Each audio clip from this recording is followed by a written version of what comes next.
Israel takes responsibility for a strike on Iran's South Pars gas field. The FBI is investigating former counterterror official Joe Kent after he resigned over U.S. strikes in Iran. JP Morgan Chase announces its move to South Station Tower. A University of Alabama student who went missing in Spain was found dead. Boston University has named a new provost and chief academic officer. Massachusetts lawmakers debate a major spending bill that includes funding for the World Cup in Boston. Live from Studio West and the College of Communication, Good Morning BU starts right now. Hello and welcome to Good Morning BU. I'm Claire Chen. And I'm Lily Chapman. Here are today's top stories. Israel is taking responsibility for a strike on Iran's South Pars gas field, with Prime Minister Benjamin Netanyahu saying the country acted alone in the attack. President Donald Trump is now urging Israel to halt attacks on Iranian energy infrastructure, to which Netanyahu stated Israel will follow that call and likely not repeat strikes on Iran emergency sites. Israel acted alone against the Slawiya gas compound. Fact number two, President Trump asked us to hold off on future attacks, and we're holding out.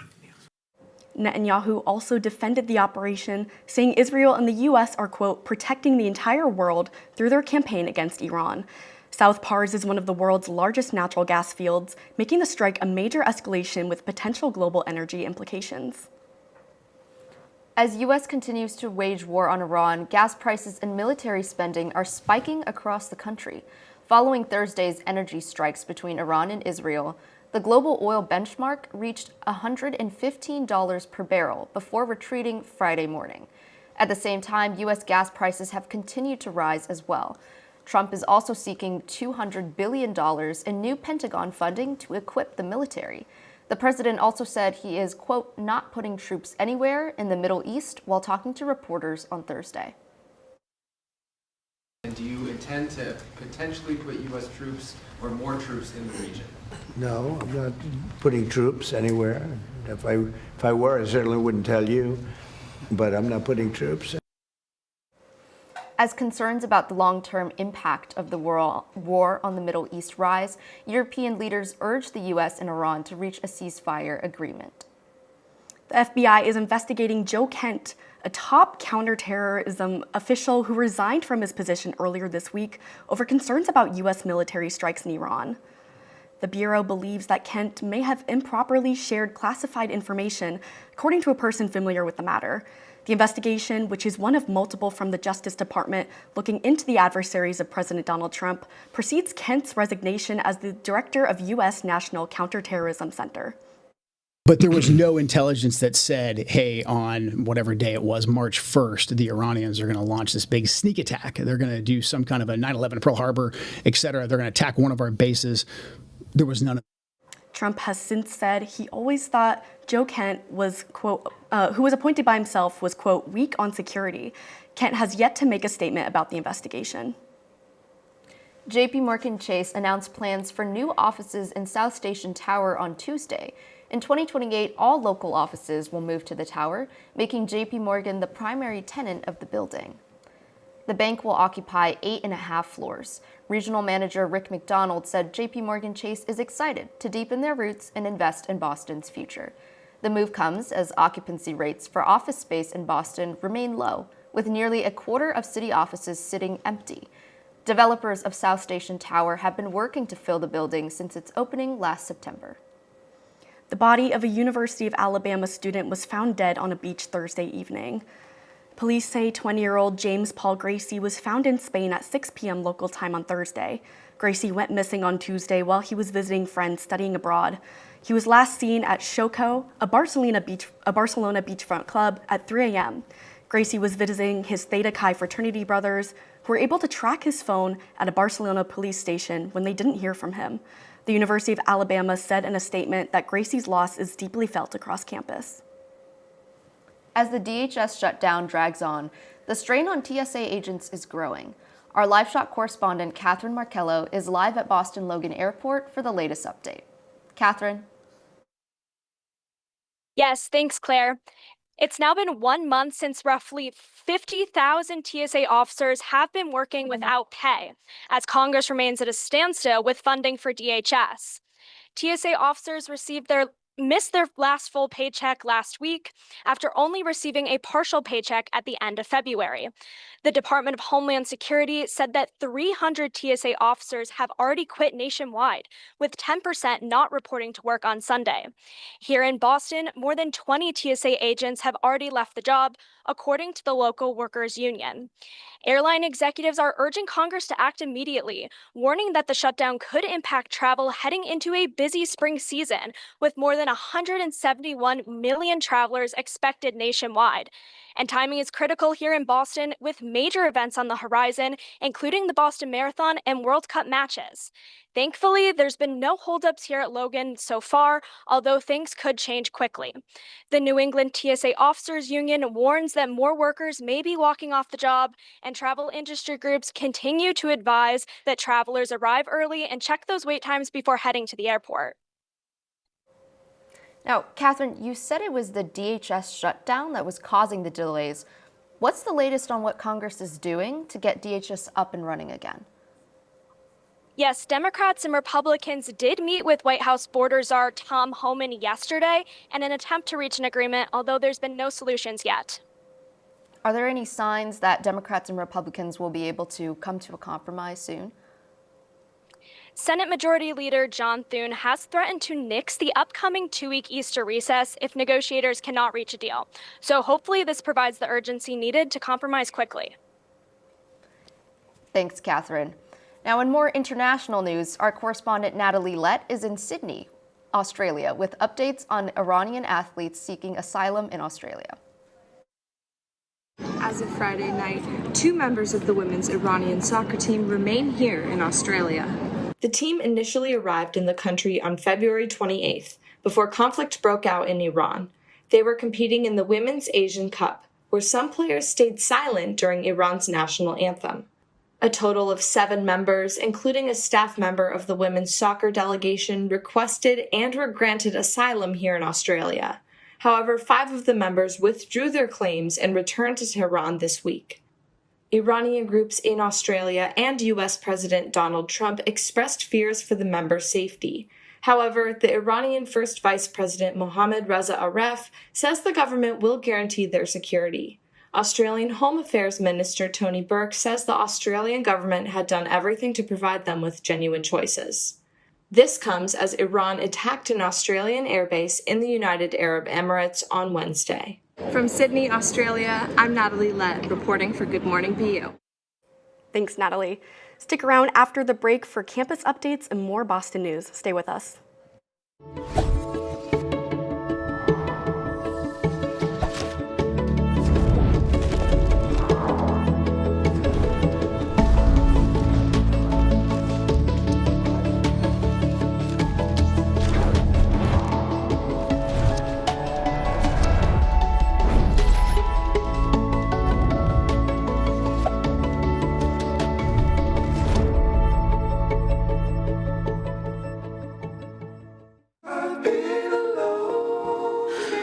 I wonder if you know that I want the best for you.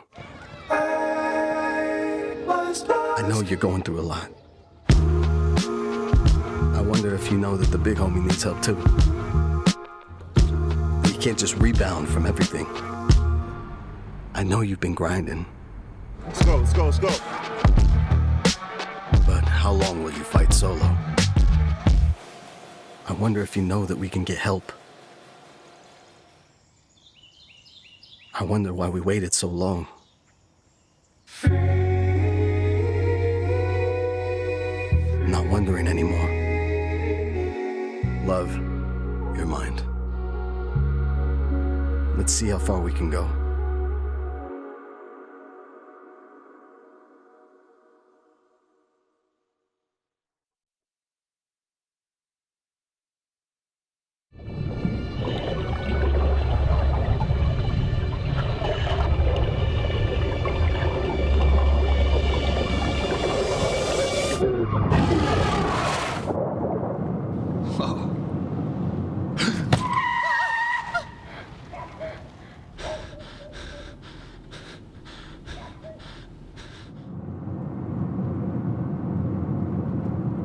Eyes forward.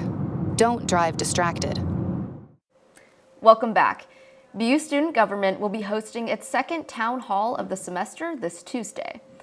The event will focus on student concerns surrounding ICE presence on this college campus and the safety of international students. Town halls are meant to be discussion forums, allowing students to ask questions and comments to be heard by panelists.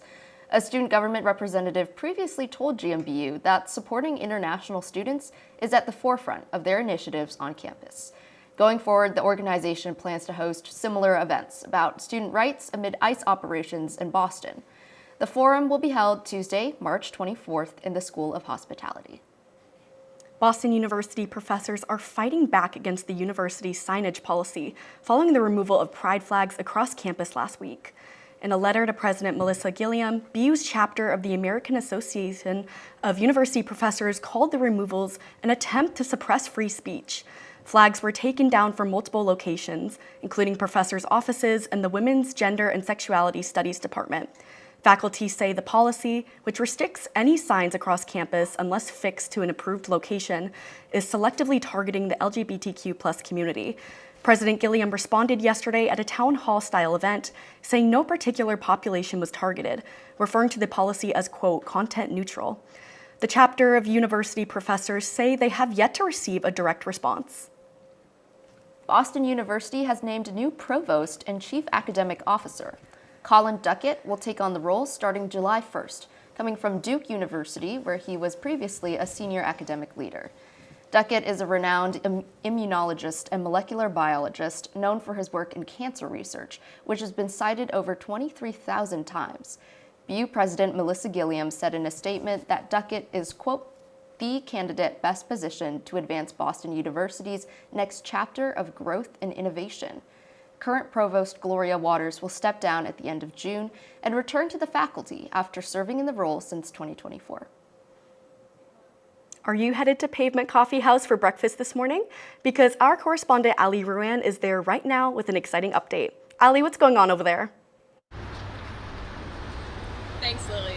Pavement Coffee House on Commonwealth Avenue is now the temporary home to a free payphone that only calls one location, a senior center in Reno, Nevada. The project, labeled Hall of Bloomer, is part of a startup company called Matter Neuroscience.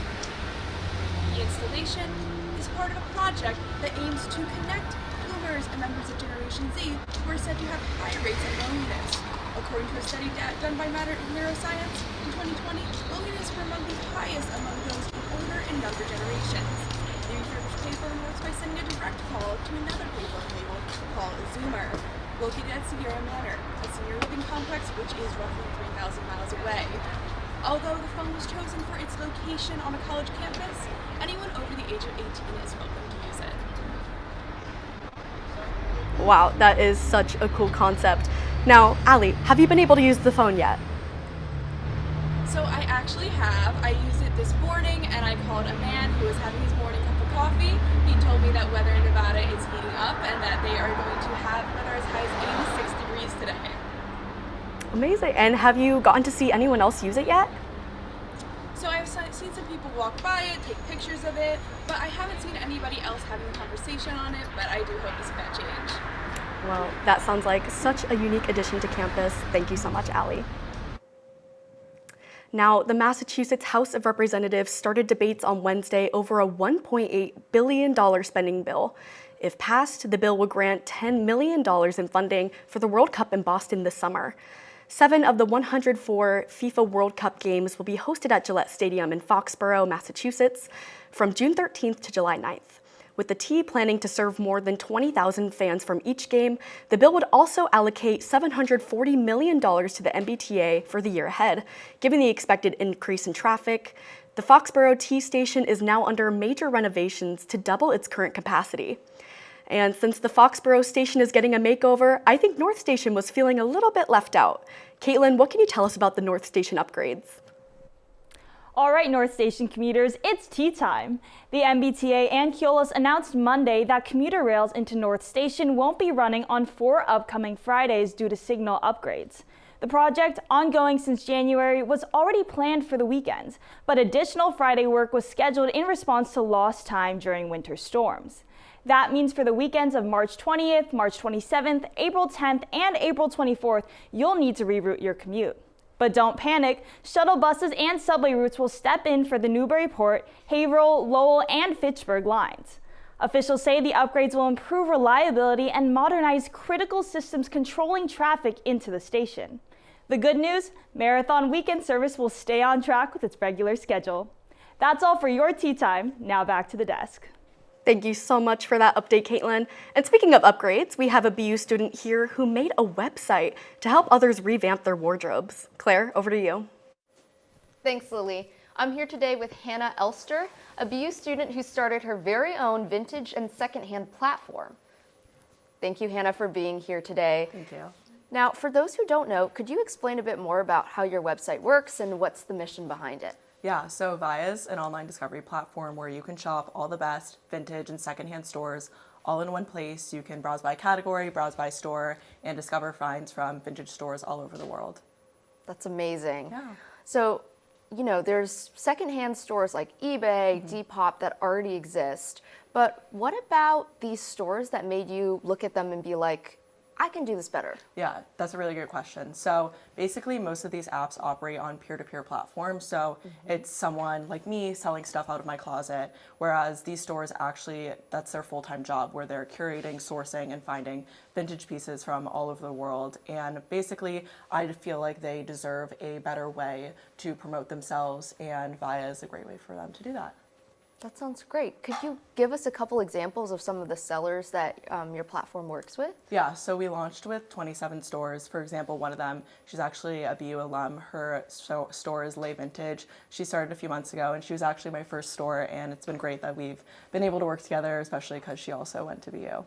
That's amazing. Did you guys know each other before you collaborated, or? Yeah, we were both in the same sorority together, so yeah. That's amazing. Yeah. Okay, so those BU connections are working out. Yeah. And now speaking of BU, I know you're a graduating senior. What are your plans post-grad? Are you taking this platform on full time, or do you have something else lined up? Yeah, so I'm lined up to work at FTI Consulting in their financial services industry, and I'll probably stick with that unless, you know, this goes viral. You never know what can happen, but yeah.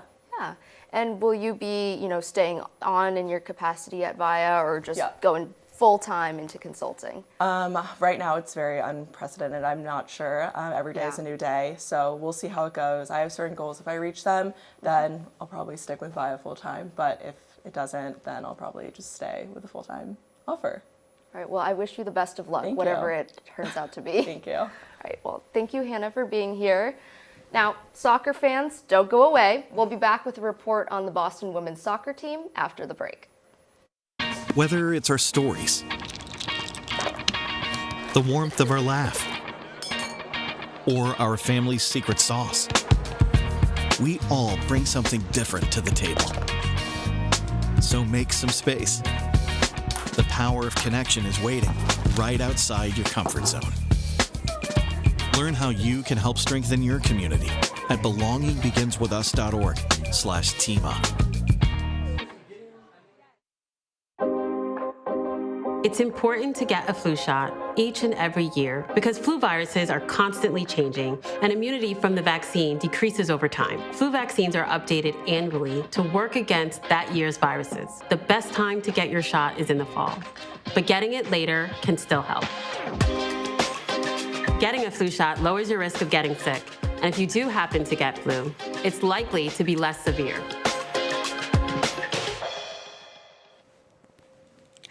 Now, I was promised a soccer update before the break, so Hannah, what can you tell me? Yeah, Lily, over 30,000 fans packed Gillette Stadium this past Saturday for Boston's first women's pro soccer game since 2017. The match set a record for the NWSL expansion's team inaugural home match. The game capped off nearly 3 years of planning, seeing setbacks, and even a full rebrand. On the field, Boston held their own early. With a midfield full of international talent, Legacy slowed the game and kept Gotham scoreless through the first half. The breakthrough for Gotham came at minute 55. A missed-hit clearance fell to Gotham player Esther Gonzalez, who buried the lone goal of the game. Boston's comeback's hope dimmed late in the game when defender Bianca St. George picked up her second yellow card of the match, leaving Legacy down to just 10 players. And the team just couldn't find their way back after the one-goal deficit. Despite the loss, Boston's debut felt like a milestone. The club has delays to its future home at White Stadium, but the opening match marked a fresh start. The Legacy are still searching for the rhythm, but after years of hurdles, women's soccer is slowly finding its way back to Boston. Now, I'm going to kick it back to the desk. If you're still looking for some weekend plans, stay with us for some ideas after this break. Last week, Brandon met a girl on a dating app. One day after work, he finally found the courage to ask her out. No answer. He started to panic. Was he being too pushy? Maybe it was too... Hey, sorry I didn't respond. I was driving. I would love to go on a date. How does tonight sound? Brandon tried to play it cool, but inside he knew. A girl so smart, so responsible. She must be a keeper. Still figuring out your weekend plans? Don't worry, we can help you out. From can't miss hidden events to gems around the city, here's Caitlin with your weekend roundup. Thanks, Claire. If you've been counting down to the weekend, don't worry, we've got you covered because Boston is keeping you going even with the chilly weather. Kicking things off, head over to the BU Art Market this Friday from 1 to 6 p.m. at the GSU Link. It's the perfect place to browse one-of-a-kind student-made pieces, from art prints to handmade jewelry. So whether you're looking for a last-minute gift or just want to support local creatives, there's plenty to check out. Right after, if you need a reset, stop by Managing Anxiety from 1:30 to 2:30 p.m. at 881 Commonwealth Avenue. It's a chance to step away from the chaos, slow things down, and learn some practical everyday strategies you can use to manage your anxiety, especially heading into a busy weekend. If you're a film nerd like myself, the Boston Underground Film Festival is running this entire weekend at the Brattle Theater. You can expect a mix of indie films, horror movies, and some unique picks. So if you're in the mood for something different, this is your spot. And for the early risers or anyone looking for a little adventure, Saturday's winter hike up Mount Pierce runs from 6 a.m. to 6 p.m. It's a full day experience, but between the snowy trails, mountain views, and a well-earned cafe stop after, it's the perfect way to get outside and make the most of these little last bits of winter. And that's all for your weekend roundup. Now, back to the desk. Thanks, Caitlin. That BU Art Market you were talking about sounds pretty interesting. Luckily, we have someone here who can tell us more about it. Cameron, over to you. Thank you, Claire. Today I'm here with Malachi Roth-Cohen. He's going to tell us about the BU Art Market hosted by the BU Office of the Arts happening today at the GSU.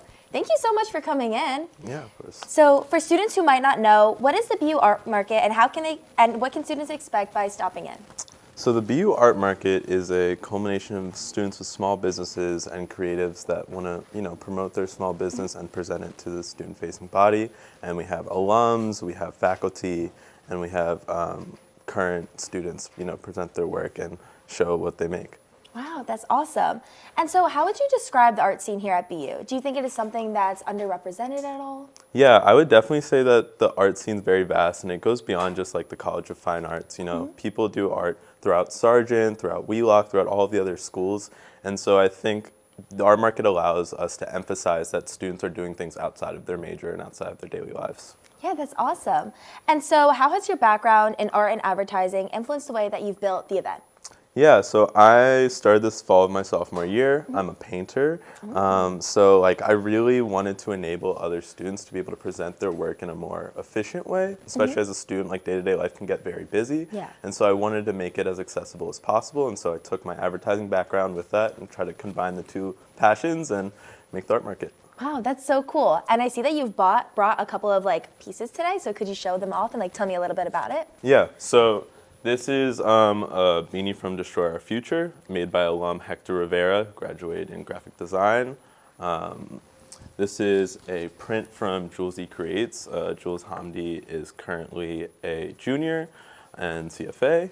And then here's one of my prints. This is called Solar Eclipse. It's a bigger painting, but I was I want to bring something in that I can hold for the camera. So yeah. Wow, that is so cool. So what do you hope students take away after experiencing the art market today? I hope students can feel like they got to know more about their greater student body and maybe pick up something that they didn't expect to pick up today, you know, either a new piece of clothing, a new piece of art, and just be able to have something on their wall or have something in their wardrobe that they look back on. Yeah, that's so cool. And then I know that you said there's going to be a couple of vendors or a couple of like artists. Do you have like any, like, is there any secret artists you think that people should be really excited for today? I mentioned Jules earlier. Definitely be excited for Jules. My friend Celia Drury, loved by Celia. Definitely be excited for her vintage pieces and potentially some prints. Ooh. I would definitely say Raul Velez. Like he has the most wonderful curated clothing selection. And finally Benzie Box, who has the greatest jewelry. I shop from him all the time. That sounds awesome. And when and where can people enjoy the marvelous BU Art Market? March 20th, today, 1 to 6 p.m. Stop by real quick, you know, browse around. Oh, and you said there's going to be a DJ there? There will be, yes, 4 DJs, Sevens Red, Richie Halicon, and then BU on Beat. Wow, well, I know where I'm going to be after my classes today, but thank you so much for coming in. And now, back to the desk. All right, thank you so much, Cameron. Now, Claire, I got to ask you, do you have any weekend plans? Maybe something from the weekend roundup? Well, I have a friend coming in to visit me, so I'm probably going to be trying out those recommendations from the weekend roundup if the weather holds up. Really hoping for some warmer weather. I know, we got a little taste of that over spring break, but it's gone away. Now it's like, it's gone back to the winter weather, so I'm also waiting for that warm weather to come up. So, well, that is gonna do it for us today at Good Morning BU. I'm Lily Chapman. And I'm Claire Chen. Stay safe and have a great weekend.